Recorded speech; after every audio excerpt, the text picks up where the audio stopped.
مخاطبین از رسانه پشت ماجرای فیلم استاندار سابق یادتونه یعنی تیم میگه منم دالشونی رو آقای گلزار جابجا کرد.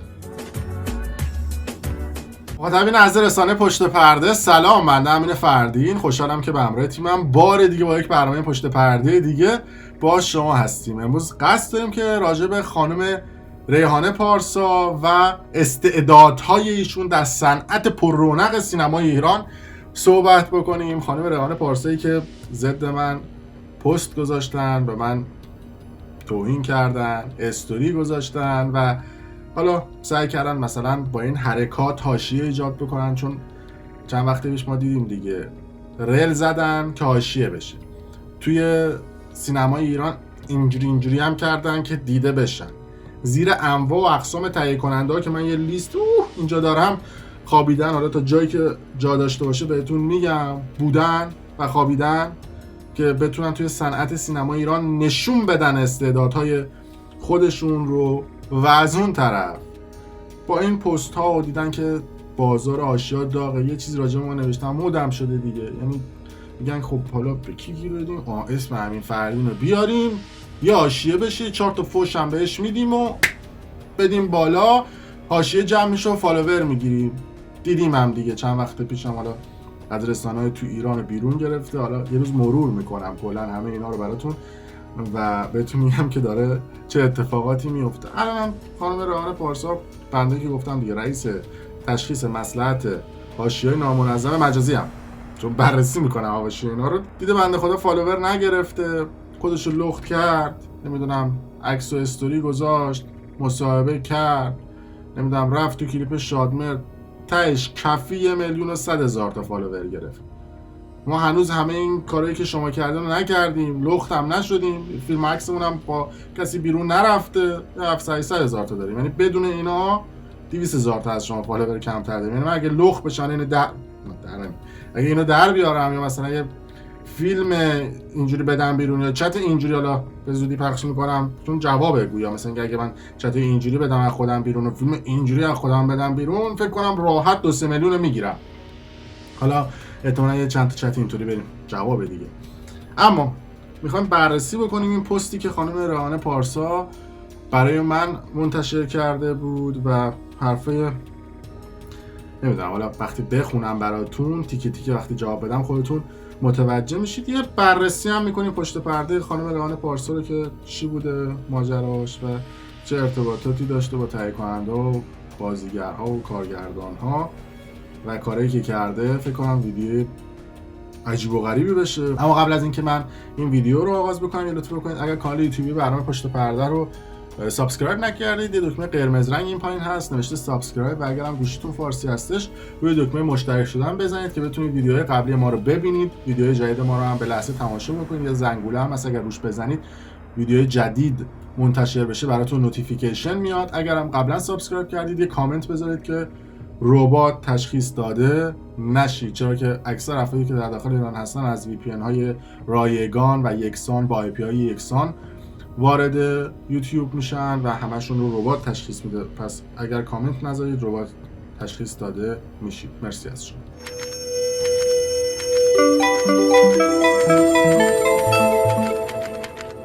اما میخوایم راجع به خانم ریحانه پارسا با شما صحبت بکنیم. قبلا هم راجع به ایشون صحبت کرده بودم که چجوری وارد صنعت سینمای ایران شدن. سری به آرشیو برنامه پشت پرده بزنید میتونید ببینید و داستان حالا دوستیش با مهدی کوشکی که ما برای اولین بار گفتیم آقا اینها با هم دوستن، کسی گردن نگرفت. بعدش خانم ریحانه پارسا اومد گفت بله ما اصلا ازدواج سفید کرده بودیم. حالا یه عده میگفتن صیغه بود، حالا من نمیدونم دختر مجرد تو ایران چجوری میتونه صیغه شده باشه، حالا شاید این سیستم محرمیتش بوده. اون موقعی که خانم ریحانه جوادی پارسا که خودشون ریحانه پارسا حالا میگن این برامون و خانم ریحانه پارسا اون موقعی که با مهدی کوشکی بوده، مهدی کوشکی با یه دختری بود به اسم الهام جدی که میزنه به فنا میده رابطه همه جدی رو و اینقدر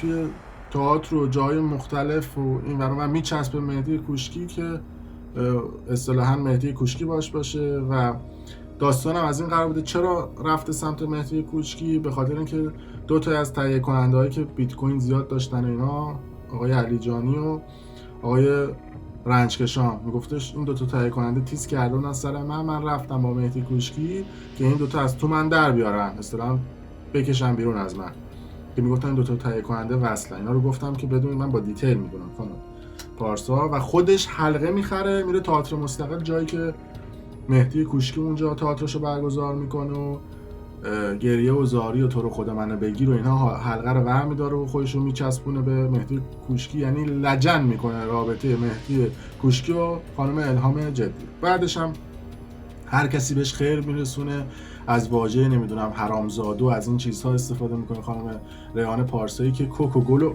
میکس میزنه، جدیدن هم مشروب هم میخوره و صبح به صبح بلند میشه میگه خب حالا به کی گیر بدم، این گیر بدم، اون گیر بدم. حالا امروز صبح بلند شد به ما گیر داد. خلاصه ساقی آنچنان خوبی نداره. بارم پدر بزرگش که توی شهرک ولیعصر اگه اشتباه نکنم آرایشگر هسته، فوش داد و دارش گفت و حرومزاده بود. کلا آنورماله دیگه، نمیدونم تو فاز چه موادی، و امیدوارم که ساقیشون خوب باشن. و بعد از اینکه از ایران هم فرار میکنه یا اصطلاحاً میره از ایران بیرون، چون یه ناقابل پرونده ریزی داشته، از کشور میره بیرون و دوستیش با امیر محسن مرادیان هم داشت گندش بالا میومد، آقازاده سفیر سابق ایران توی دانمارک. برای همین اگر خارج نمیشد ممنوع التصویر میشد و داستانهای دیگه. اما توی ایران مثلا حالا یه مقدار رزومه‌ش رو بررسی میکنیم، میرسیم به اون پستی که برای من گذاشته. با یه آقا پسری دوست بود، اون اوایلی که سریال پدر پخش میشد که چند روزی هم خونه بهرنگ توفیقی بودی، آقا پسر اسمش احمد خاشه بود. بهت میاد خانم ریحانه پارسا؟ احمد خاشه‌ای که عکاس بود و عکساتو گذاشت پست و استوری کرد و گفت چشماش، که همه فهمیدن که شما با آقای خاشه‌ای که با هم دیگه دعواتون شد، چند روزی احمد خاشه رفت بود قشم، کل خونه زندگیشو بار زدی، دزدیدی، بردی، کولر اسپریت و سایر وسیله و هر چیزی که ارزش مالی داشت کش رفتی از خونه و در رفتی.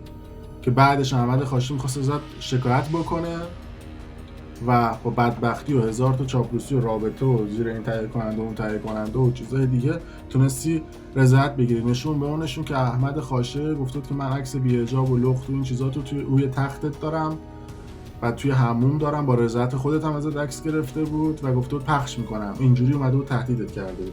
گفتم در جریان باشی که تا کجاشو میدونیم. اما میرسیم راجع به پستی که خانم ریحانه پارسا برای ما منتشر کرد. پستی که بود این بودش که یه دونه عکس از تکس گوشیش گذاشته بود، چون جا نمیشد راجع به ما بگه، قشنگ هم متن هم پست که چیزی که توش هست کلا دیگه گفته بود دق و دلیمو خالی بکنه.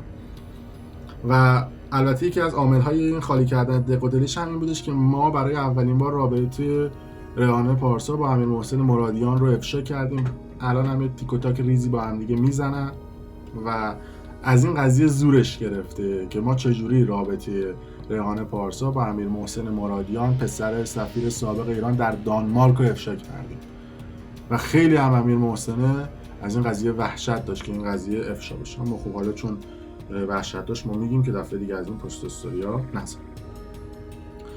و گفته که این که آدم حرومزاده‌ای مثل الف نقطه ف با 1 کیلو سبزی میشینه پای غیبت، اگه شارژ مالی و غیره هم نشه برای خودشیرینی میاد، هر بار که کسی صدای اعتراضش بلند میشه تصویرش رو خراب میکنه، کاملا پازل ماجرا رو حل میکنه. خانم ریحانه پارسا کلا و اصولا متخصص حل کردن پازل ها هستن. حالا از واژه حرومزاده هم برای من استفاده کردی، چون تخصصت از این واژه برای همه استفاده میکنی. ما اگر ظرفیتمون بالا نبود و این حرف اگر اون تاثیر داشت برای اینکه شما می‌خواستید ما رو تحریک بکنید، من دیگه بعد خبرنگاری رو می‌بوسیدم، می‌ذاشتم کنار، می‌رفتم یه شغل دیگه می‌زدم. پس به حرفای شما نه آسمون به زمین میاد نه زمین به آسمون میره. ما به تخم مرغ توی یخچالمون هم حرف شما نیست. شما در جایگاهی نیستی که اگر توهین بکنی یا نکنید تأثیری بخواد بذاره روی شخصیت من یا جایگاه من. پس بدون این حرفی که زدی، تربیت خودت، شخصیت خودت و تربیت خانوادگیت و به حال زحمتی که خانوادت برای تربیتت کشیدن رو نشون میده، نه چیز دیگه. حالا نوشتی دیگه، به حال ساقیت نمیدونم کی بوده، به حال ترکیه هم هستی، دهن تهیه کننده هم سرویس کردی، چند تا قرارداد داشتی، پولای اونا رو هم گرفتی، رفتی خارج از کشور. حالا به قول خودت برای کشف حجاب که به خودت ربط داره، اصلا اون ربطی نداره، هر کسی راجع به حجاب خودش میتونه نظر بده و صحبت بکنه، ولی خب دهن اون فیلم‌ها رو هم سرویس کردی که پخش و اکرانشون مشکل. بعد شما خودت جیره خاری که به موقع تو کاسه اونا میذاری، مثل این چند سال اخیر که زدی کوچه علیچم. جیره خار کی عزیزم؟ قربونت برم. مثلا یه جوری دارن صحبت میکنن مثل تو ایران، مثلا خبرگزاری پشمک و دوله نوشته بود که امین فردین نقش داغ کردن تنور فلان افراد دادن. یعنی یه جور راجع ما صحبت کرد انگار مثلا ما شاتریم، صبح به صبح بلند میشیم مثلا این ور اون ور رو گرم میکنیم، یا مثلا اینجا مثلا بقالی چقالیه، مثلا داریم میگیم که ما زنگ میزنیم میگم جونم داش برید مثلا من ردیف میکنم برادرش، اینجوری مثلا یه همچین چیزی راجع به ما برداشت داره میکنن این خانم و سایر افراد. نه داداش من اینجا نه چقالی و بقالیه نه جای دیگه.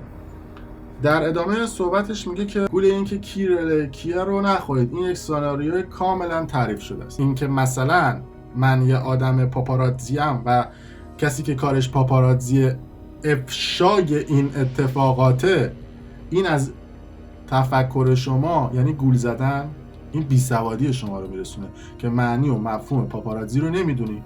یه کسی که خبرنگاره و سبکش پاپاراتزیه این اخبار حاشیه‌ای رو میگه. آیکیو بفهم، ما کارمون تولید اخبار پرحاشیه است. اگه میخوای بری خبر ورزشی ببینی بعد بری توی پیجای ورزشی، اگر میخوای خبر سیاسی ببینی بعد بری تو پیجای سیاسی، اگر میخوای اخبار اجتماعی ببینی بعد بری پیج اجتماعی رو دنبال بکنی، اگر میخوای اخبار پرحاشیه رو ببینی بعد بیای پیج منو ببینی. اگر نمیخوای ببینی دنبال نکن، کسی اصلا نذاشته تو شقیقت یا جای دیگه.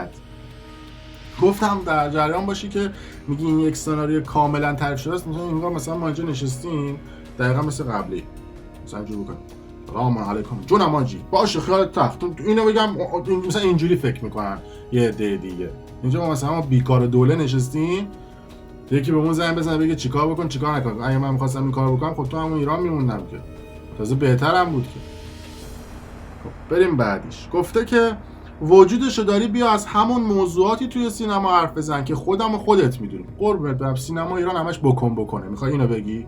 میخوای اینو بگی که خودت وارد سینما ایران شدی رفتی زیر 10 تا تهیه کننده خوابیدی، یا هر کی میخواد نقش بگیره بعد بده که نقش بگیره؟ 90% سینما ایران فساده. اینو میخوای بگی که توش پولشویی میشه؟ اینو میخوای بگی که یارو تا یارو نده نمیتونه کارش را بیفته؟ اینو میخوای بگم 10 بار گفتیم دیگه. چیز دیگه فکر نمیکنم بیشتر از این باشه. اگه هست بفرما شما بگو، شما تریبون داری دیگه. بعد شما متخصص پازل و این چیزایی، قربونت برم چند وقت پیش خودت میگفتی که اینا حاشیه سازی برای سایت‌های فلانه، خودت رفتی تو کلیپ شادمه بازی که تنگش هم یه سری حرکات کردی خب تهش درآمد دیگه. شما خودت که نسخه فیک و کپی شده گلشیفته، یعنی یه میکسی از گلشیفته و صدف تا ایران و چند نفر دیگر قاطی کردی گفتی من بشم اون، لباسم کندی و نمیدونم هر کاری که دوست داشتم کردی، گفتم تهش هم 1 میلیون فالوور گرفتی. ان شاءالله فیلم سوپر خودم بیاد بیرون ببین چقدر فالوور میگیره، محبوبیتم حتی بیشتر میشه، با اینکه من یک کلمه اونجوری مثل شما حالا تو شوکه چه کلی نداری دیدم عکسای تو. خب حالا نوشته که سر مردم و بارونمایی از دوست پسرای من و امثال من گرم نکن. باشه عزیزم الان گفتی من یادداشت میکنم اینجا که گرم نکنم. انگار مثلا مردم اینجوری نشستن منتظر امین فردین گفت سر ما گرم شد. من قربونت برم تو با این حرف داره مردم توهین میکنی. هر کسی دوست داشته باشه اخبار ما رو دنبال میکنه، هر کسی دوست نداشته باشه دنبال نمیکنه. حرف من با همون خبرگزاری‌ها با همین افرادم هستا که میگن امین فردین نمیدونم داره نمیدونم سر ما رو گرم میکنه. عزیزم من کارم تولید اخبار پرحاشیه است. زبونم مو در آورد. بعدش هم اگه مردم آگاه باشن میفهمن که من سیستم خبررسانی اینه. اونی هم که نفهم باشه و نفهمه منم اگه بگم باز نمیفهمه، چون با این همه سنی که خدا بهش داده نفهمیده دیگه، منم بگم نمیفهمه. یه دفعه فکر میکنم عقل کلن مثلا اینجا نشستم برامون نظر. و اینکه گفته که سر مردم بارونمایی از دوست پسرای من گرم میکنه، گفتم دیگه یادداشت کردم جو کارت رو. گفته که منتظر حملات بعدی از سمت هستم. نه عزیزم، من اینجا میشینم تخم میگیرم، دستم میخوام توف میکنم اونور شما بشین مثلا برام پست بذارید. بعد حمله نیست، واقعیته. شما گفتن واقعیت رو با حمله اشتباه نگی قربونت برم. چیزایی که دارم میگم عیناً اتفاق افتاد. وجود دارید جمله به جمله منو جواب بده. الان دارم جمله به جمله تو جواب میدم. ممکنه نتونی حرف برنی، حالا منظورش بزنی بود، حالا اشکال نداره غلط می‌کنی. اما آیا کسی تو رو از حرف زدن و قصه‌های عاشقانه و رونمایی کردن در مواقع هات هم من کرد و نه؟ من چی این تیکه رو فکر کنم داشتی می‌کشیدی. من و غیر من داره، من چی سالا بدونیم میگم، چی سالا ندونیم نمیگیم. کسی هم ربطی نداره. من و غیر من نداره که. این خاله زنک بازیات و اون صدای کاذبت که خودت هم موضوع بحثت اینا نیست، اما مجبوری فعلا این فرمون رو بری. خیلی به حال به هم زن شده. یعنی میگه که این کارهایی که تو میخوای بکنی مجبور نه، همه تو اسکل نیستن که مجبور باشی هر کسی هر چیزی بهت بگه انجام بدی. شما عروسه که خیمه شب بازی یه سری تهیه کننده و کارگردان بودی، این ورم حرف گوش کنی، اون آقازاد و یه سری افراد دیگه شدی. بعدش هم من یک رسانه مستقل دارم، نه به کسی باج میدم نه از کسی باجی میگیرم، کار خودم رو میکنم.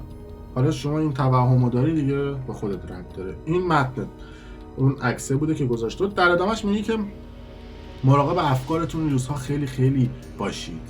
باش چشم. اسم پاپاراتزی هم روی خودت گذاشتی با افتخار. پاپاراتزی هم دیگه بگم مثلا مثل شما زیرخواب تهیه کنندم و من میگم پاپاراتزی. آفرین تو خیلی خفنی. نه قربون، ما خفن نیستیم. من زندگی منو کنم. کی گفته من خفنم؟ شما اگه میگی خفنم حتما تفکرات خودته که من خفنی. شاید هم خفن باشم، نمیدونم. سوراخ موش هم یاد گرفتی. به تعداد هر فضول $1 یا €1 از طریق کانالت میره تو جیبت. عزیزم من کسی مجبور کردم برنامه‌مو ببینه. بعدش هم کانال منه، به تو چه؟ من چقدر پول در میارم؟ مگه من میپرسم تو مثلا چقدر دادی، چند حساب کردی؟ تو الان چیکار داری؟ بعدش هم مثلا تو زورت گرفته من پول در میارم مثلا از یوتیوبم. این همه عالم آدم تو دنیا کانال یوتیوب دارن، مثلا شما اینجاش فشار اومده بهت، بیا عزیزم من خودم یادت میدم چجوری برنامه تولید بکنید، تولید محتوا بکنید، فشار زیرخوابی رو تحمل نکنید. نوشته که آگاه سازی مردم از رنگ شورت فلان بازیگر که هزینه‌ای نداره. نه من هیچ وقت رنگ شورت رو نگفتم، اما میتونم بگم رنگ سوتیانت صورتی بوده موقعی که با آقای اینا خوابیده بودی، ولی من نگفتم. اگه اصرار داری تا بگم. آره گفتم بدونی مردم هم دوست دارن، به دوستات هم بر نمیخوره که هیچ، خوشحالم میشن. خب اگه مردم دوست دارن تو چی کار هستنی؟ خب دوست دارن دیگه.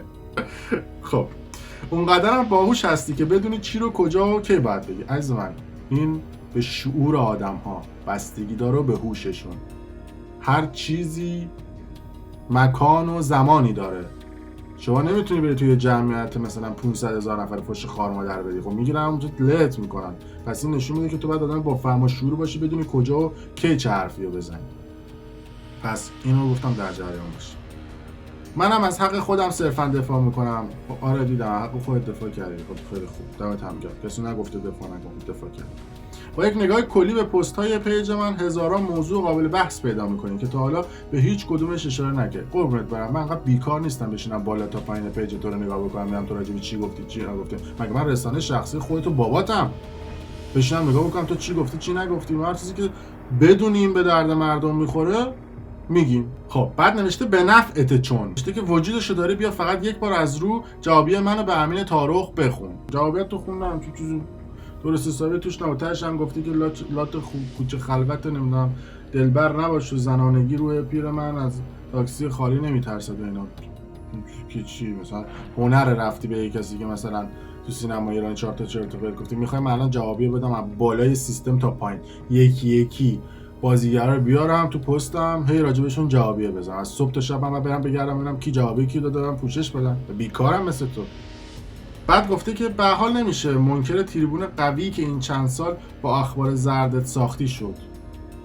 عزیزم من تریبونم زرد نیست، تریبون من اتفاقا خیلی سفیده که وقتی جوابیه امثال تو رو میده تبدیل میشه برای شما اون تریبون سفید به قهوه‌ای، قشنگ رنگتون رو عوض میکنه. گفتم در جریان باشه. بعد خوب خدا رو شکر حداقل اقرار کردی که رسانه ما بزرگه، اونقدر هم مردم عاقل و بالغ هستن که بدونن چی رو دنبال بکنن چی رو دنبال نکنن. دمشون گرم. دارم خط به خط جوابتون میدم چون خیلی استرس داشتی که من خط به خط جوابتون ندم. اتفاقا خط به خط دادم جوابتون. دوستان لطفاً آگاه باشید که ورودی ذهنی شما این روزها چه چیزی است به جای چه چیزی. شما پیجت میلیونیه، به مردم یاد بده ورودی ذهنشون چی باشه و چه چیزی رو استفاده بکنن. ما هم استفاده میبریم به عنوان بیننده. ورود به موضوعات حساس نمی‌کنی چون به نفعت نیست. موضوعات حساس چیه قربونت برم؟ من گفتم دیگه، من پاپاراتزی ام و اخبار پرحاشیه رو میگم و افشا میکنم. حساس مساس سیخی چند.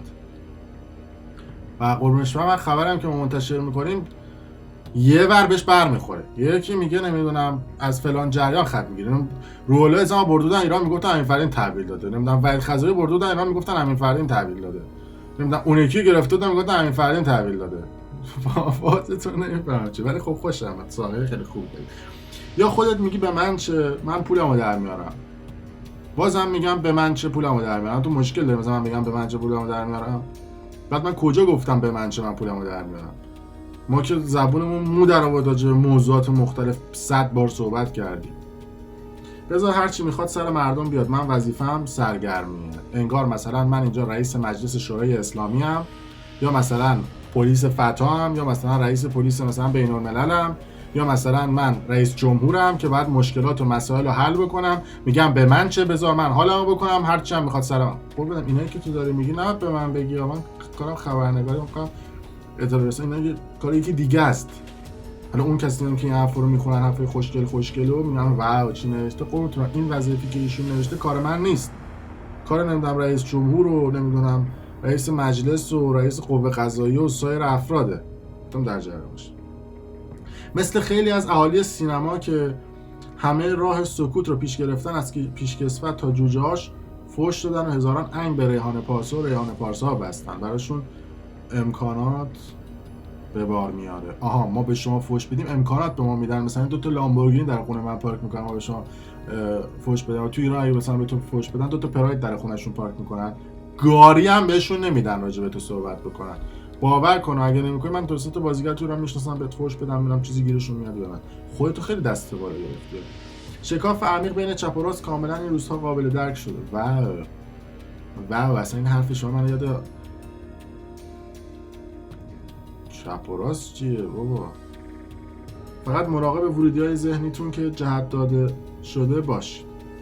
بله چشم. یعنی شما خیلی صحبت‌های خوبی اش می‌رسید. حالا خواستم به شما بگم که من خط به خط جوابی شما رو خوندم. بابت اون حرومزاده‌ای هم که ما گفتی دمت گرم، تربیتتون میرسونه. بابت این حرفایی هم که زدی دست شما درد نکنه. تریبون برای شما زیاده، رسانه هم برای شما زیاده. تشریف ببرید توی انواع اقسام رسانه ها تا دلتون میخواد از این جوابی ها بدید. ما هم مسیر رسانه خودمون رو میریم. شما لطف بکن حالا اون پول آقای خاشو و سایر افراد رو بیا بده. پیش پویا مختاری هم بودی تکلیفت مشخص بود دیگه. ما هم گفتیم بنزین میزدی و تو هتل هم که رابطه اون نیلی و پویان رو به فنا دادی. همه اینو میدونن. گفتنم نداره. اون نقش بنزین زن رو بازی میکردی در 2 زاویه، بنزین در تو هتل و در راه تو هتل و در پایان هتل. همون فکر میکنم برای شما بهتر از این پست ها باشه. خدا میدونه با اون آقازادم چقدر مشورت کردی که این جوابیه رو نوشتی که بتونی خیلی با کلاس جواب بدید. در صورت مرسی که تا این لحظه با ما بودید. اگر دوست داشتید ویدیو رو لایک کنید، کامنت بذارید و برای دوستان خودتون به اشتراک بذارید. مرسی از شما.